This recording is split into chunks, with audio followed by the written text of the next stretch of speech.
అక్కడ సీట్ల అరేంజ్మెంట్లో గతంలో ఒక ఆనవాయితీ ఉండే అపోజిషన్ లీడర్కు అదేవిధంగా రాజ్యసభలో ఉన్నటువంటి అపోజిషన్ లీడర్కు ఈక్వల్ మంత్రులతో సమానంగా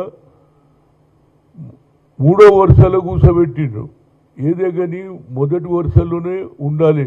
ఎందుకంటే బాబాసాహెబ్ అంబేద్కర్ రాజ్యాంగంలో రాసిండు, ప్రభుత్వంలో ఉన్నవాడు అపోజిషన్లో ఉన్నవారికి ఈక్వల్ రైట్. అపోజిషన్ లీడర్ అయినటువంటి రాహుల్ గాంధీకి అవమానం చేస్తారు. అదేవిధంగా మల్లికార్జున్ ఖర్గే ఏది రాజ్యసభలో అపోజిషన్ లీడరు మూడో వరుసలో కూర్చోబెట్టడం ఏమిటి అని నేను అడుగుతున్నా. ఇది రాజ్యాంగం నడుస్తుందా లేకపోతే డిక్టేటర్ పరిపాలన జరుగుతుందా అని నేను అడుగుతున్నా. ఎందుకంటే అందరికీ అంబేద్కర్ రాసిన రాజ్యాంగంలో అందరికీ సమానంగా ప్రభుత్వంలో ఉన్నటువంటి వారు అపోజిషన్లో ఉన్నవారు వారికి సరి అయిన స్థానం ఇవ్వాలనేది వారి ఆలోచన. ఏది అంబేద్కర్ రాసిన ఆలోచన. ఇవాళ రాజ్యాంగంలో ఏదైతే సిబిఐ కానీ ఎలక్షన్ కమిషన్ కానీ అన్నీ కూడా ఏది జవాబు అడిగితే జవాబు చెప్పాలి. గతంలో ఓట్ చోరీ జరుగుతుందని ఎన్నిసార్లు చెప్పినా లెక్కలు చెప్పినా దానికి ఎవడు పట్టించుకోలే. అంటే వన్ సైడ్ అన్నిటి మీద ఆక్రమణ జరుగుతున్నది. ఆఖరుకు రిపబ్లిక్ డే రోజు కూడా అపోజిషన్ లీడర్ అయినటువంటి రాహుల్ గాంధీ గారికి రాజ్యసభలో అపోజిషన్ లీడర్గా ఉన్నటువంటి మల్లికార్జున్ ఖర్గే కూడా అవమానం చేయవడం ఎంతవరకు సమంజసమని అడుగుతున్నా. వీళ్ళు ప్రభుత్వాలు నడిపిస్తున్నారా లేకపోతే డిక్టేటర్ పరిపాలన చేస్తున్నట్టు కనిపిస్తుంది నరేంద్ర మోడీ గారి ఆలోచన. మొదలేమో పండిట్ జవహర్లాల్ నెహ్రూ అవమానం చేస్తాడు, ఆ తర్వాత అంబేద్కర్ను అవమానం చేస్తాడు, ఆఖరుకు జాతిపిత మహాత్మా గాంధీని కూడా అవమానం చేస్తాడు. దేశ స్వాతంత్రం తెచ్చింది ఎవరు? ఒక కట్టె లేక ఒక తుపాకీ లేక అహింస ద్వారా ఈనాడు దేశానికి స్వాతంత్రం చేస్తే ఆయన పేరును కూడా పెట్టినటువంటి ఏదైతే లా ఉన్నదో గతంలో మన్రేగా ప్రోగ్రాం చేసి 100 రోజుల కార్యక్రమం ఇస్తే దానికి కూడా ఇవాళ 25 రోజులు పెంచేసి ఆ పేరు కూడా మారుస్తారండి.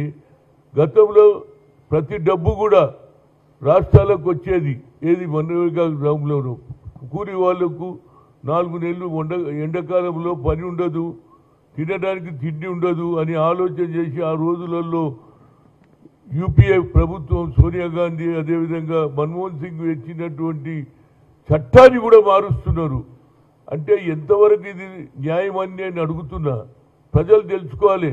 ఈ విధంగా అంబేద్కర్కి అవమానం, నెహ్రూ గారికి అవమానం, మహాత్మా గాంధీని కూడా అవమానం చేయడానికి వచ్చింది. అదేవిధంగా నిన్న జరిగినటువంటి సంఘటన అది బాధాకరం. ఈ ఏమిటి ఇది రాజ్యాంగంగా నడుస్తుందా లేకుంటే ఇది ఏది హిట్లర్ పాలనలుగా కనిపిస్తుంది? ఇది నేనే రాజును, ఇక నా తర్వాత ఎవరు లేడనే ఆలోచన మంచిది కాదు.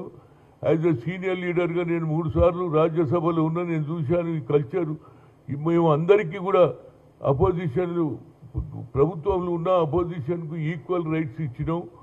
వారికి కూడా సరి అయిన ప్లేసు ఏది అకామిడేషన్ చేసినాం. కానీ వాళ్ళనేమో 3వ రోజులో కూర్చోబెడతారు. అటు రాహుల్ గాంధీని అదేవిధంగా మల్లికార్జున్కి వారిని కూడా అవమానం చేశారు.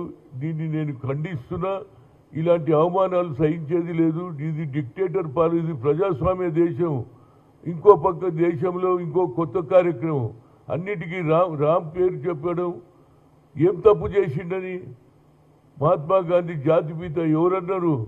ఆనాడు సుభాష్ చంద్రబోస్ అన్నాడు, మనం యుద్ధం చేద్దాం బ్రిటిష్ వారితో, సిపాయిలను తయారు చేస్తా అంటే ఒక సిపాయిలు తయారు చేసి యుద్ధం చేద్దామని అన్నటువంటి వ్యక్తి సుభాష్ చంద్రబోస్ అన్నాడు. ఈయన జాతిపిత అన్నాడు. ఆ జాతిపితకు అవమానం. అదేవిధంగా గతంలో ఈ జాతిపితను చంపిన వాళ్ళు కూడా ఆర్ఎస్ఎస్ బీజేపీ. ఇప్పటి కూడా ఈ దేశాన్ని ముక్కలు చేసి ఏ విధంగా నన్న ప్రభుత్వాలలో కొనసాగాలని 3 సార్లు గెలిచినా ఇక 4వసారి ఇది ఒక అహంకారం వచ్చేసింది. నేనే రాజును, నేను చెప్పినట్టే వినాలంటే ఇది ప్రజాస్వామ్య దేశం. అన్ని మతాల వారు, అన్ని కులాల వారు, అన్ని దేవుళ్ళు పూజించే దాన్ని ఏకం చేసి ఆనాడు రాజ్యాంగం రాసినటువంటి అంబేద్కర్కు అవమానం చేస్తారు, జాతిపితకు అవమానం చేస్తారు. ఇది డిక్టేటర్ పరిపాలనగా కనిపిస్తుంది. దీన్ని నేను ఖండిస్తున్నా.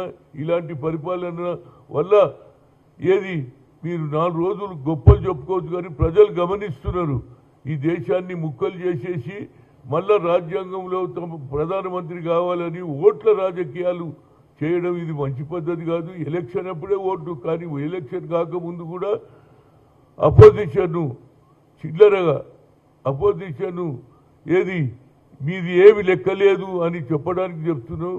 ఇది తప్పనిసరిగా ఇది డిక్టేటర్ పరిపాలనగా కనిపిస్తుందని ఒక సీనియర్ నాయకుడిగా నేను దీన్ని కండెమ్ చేస్తున్నా. Thank you.